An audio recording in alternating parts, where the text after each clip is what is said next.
রাজিয়া বিল্লাহ রাব্বাহু ওয়া বিল ইসলামি দীনা। দুনিয়ার সব কিছুর মজার মতো ইমানের মজা আছে রে। হযরত বেলাল আমার আল্লাহকে ডাকে, মুনিব তার প্রতি রাগান্বিত হইছে। বেলালের মুনিব উমাইয়া ইবনে খালদ বেলালকে মরুভূমির ময়দানে শুয়াইছে। বালুর উপত্যকায় শুয়াইয়া বুকের মধ্যে পাথরের চাপা দিয়ে রাখছে। পাথরের চাপা দিয়া বেলাল আল্লাহকে ডাকে। সুবহানাল্লাহ বলেন তো, আওয়াজ করে বলেন আল্লাহু আকবার। বেলাল পাথরের চাপা নিয়ে আল্লাহকে ডাকে। মুনিব আরো রাগান্বিত হয়েছে, ভাবতেছে তার জবান থেকে আল্লাহর ডাক এভাবে সরানো যাবে না। হযরত বেলালকে মুনিব কি করলো যে জিহ্বার বরাবর মাছ বরাবর একটা ফেরাক মেরে দিছে। নাউজুবিল্লাহ বলেন। হযরত বেলাল জিহ্বার মধ্যে ফেরাক মারা অবস্থা, জিহ্বা আগার অংশটা নাড়াইতেছে। একজন বন্ধু তার দেখতেছে। সুস্থ হওয়ার পরে বেলালকে জিজ্ঞেস করা হলো, বেলাল পাথরের চাপা নিয়া জবান দিয়া আল্লাহকে ডেকেছিলা, এটা আমি শুনেছি জানি। বেলাল রে, জিহ্বার মধ্যে যখন ফেরাক মারা দিছে,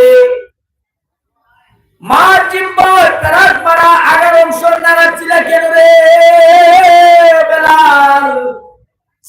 আসমানের দিকে তাকিয়া কি বলতেছিলা? জিহ্বার আগাটা নড়াচ্ছিলা, আমি বুঝতে পারি নাই। হযরত বেলাল বলেন, ভাইরে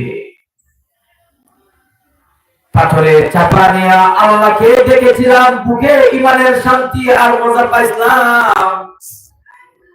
যখন আমার জিহ্বার মধ্যে ফেরাক মারা দিছে,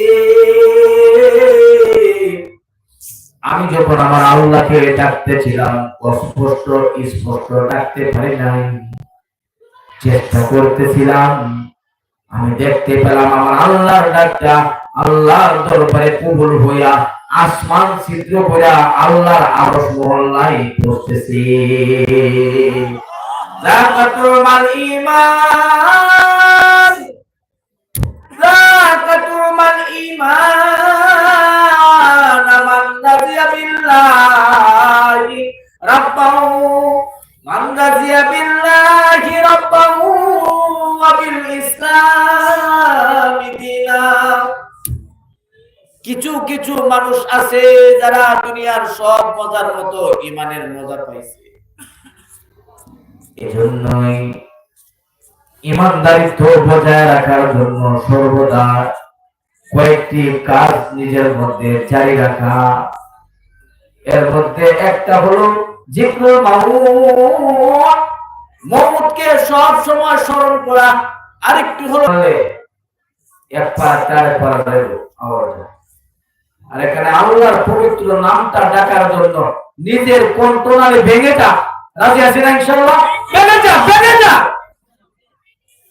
বলতেছিলাম যে সবর আল মাসিয়া, গুনার কাছ থেকে সবরের সাথে বাঁচা থাকা মুজাহিদ, তিন মুজাহিদকে রূম সম্রাট দান করাইছে। ঈমান ছাড়বে নাকি জীবন দিবি? তো জীবন দিব, ঈমান ছাড়বো। রাগান্বিত হইয়া তাদেরকে জিন্দানখানায় পাঠাই দিছে। জেলখানায় বন্দী অবস্থায় পানিটা পর্যন্ত পান করতে দেয় না। পানির প্রয়োজন উঠের আর বিভিন্ন পেশাব পায়খানা ধরিয়ে দেয়। হারাম জিনিস ইমানদারে খাবে, ইমানদারকে হারাম খাবে। হঠাৎ করে তিন মুজাহিদ সম্রাটের সামনে দাঁড় করাইছে। দুর্বল হয়ে গেছে, নাকে শুকিয়ে গেছে, সোজা ভাবে দাঁড়াইতে পারে না। রোম সম্রাট বলে, এই মুজাহিদরা রে, এখনো কি তোদের তেজ মিটে নাই? ঈমান ছাড়বি নাকি জীবন দিবি? মুজাহিদরা বলল, জীবন দিব, ঈমান দিব না। রোম সম্রাট রাগান্বিত হয়ে গেছে, উজির এবং মন্ত্রীদেরকে বলেছে,